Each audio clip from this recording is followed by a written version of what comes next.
church namin katabi lang mismo ng bahay namin. So, pumunta sila pastor at saka pastora ninyo doon. At sinabi nila, yun 2024, sinabi nila na kung gusto namin magpa-mentor kasi nga, pastor siya, ako na rin naiwan mo baga. So sabi ko namin, paano kami? Wala na yung pastor namin, gano'n.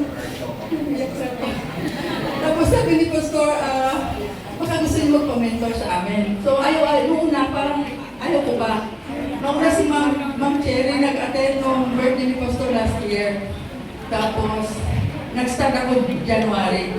So, starting January, hanggang nung nakarang Sabado, hindi ako nagbubuhod kasi di ba halos lahat nagbubuhod pag nag-worship. Kasi ang sakit-sakit talaga ng right knee kasi mayroon akong arthritis. Tapos kahapon, sa time ni Pastora, sabi niya, i-empty daw lahat. So lahat, i-empty ko na yung regrets kasi 2 years namin libre cirrhosis yung asawa ko, napagayaan ko siya, hindi ko siya nanapan ng ibang doktor kasi pinabayaan siya dun sa isang hospital.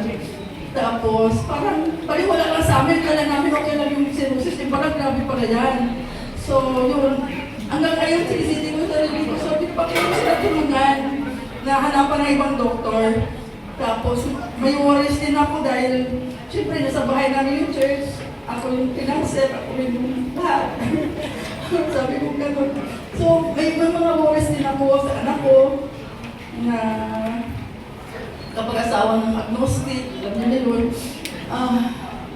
So ang dami kong mga negative thoughts sa aking puso, kahit na matagal na akong Kristyano, kung ilang taon na mas matanda pa ako sa Jesus Touch Palawan. At 82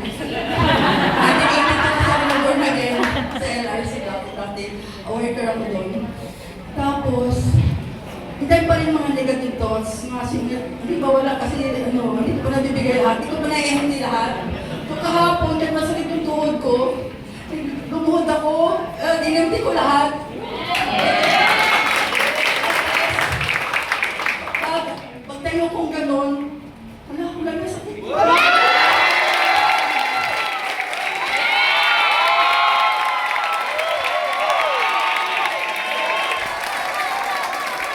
Nakakaluhod na ako ulit nung nag-worship tayo ulit kagabi. So, although may kunti-kunti pero hindi ko yung tinatanggap sa ko. 100%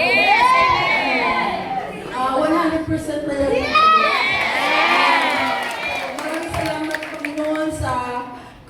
Healing, sa instant healing kahapon. Usually kasi pag umaga, madaling araw, sakit talaga yan, masakit. Hanap na ako ng mga pang-haplas. Pero pag gabi, kanina madaling araw, pinakiramdaman ko. Wala na doon.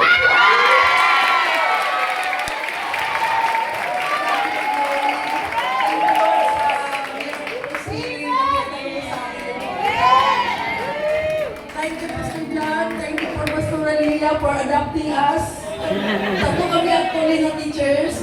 I am a chemistry teacher sa Santa Monica High School. 1 year na lang mag-retire na po ako. 64 na po kasi ako ngayon. So, thank you Lord. Glory be to God. Thank you, Pastor.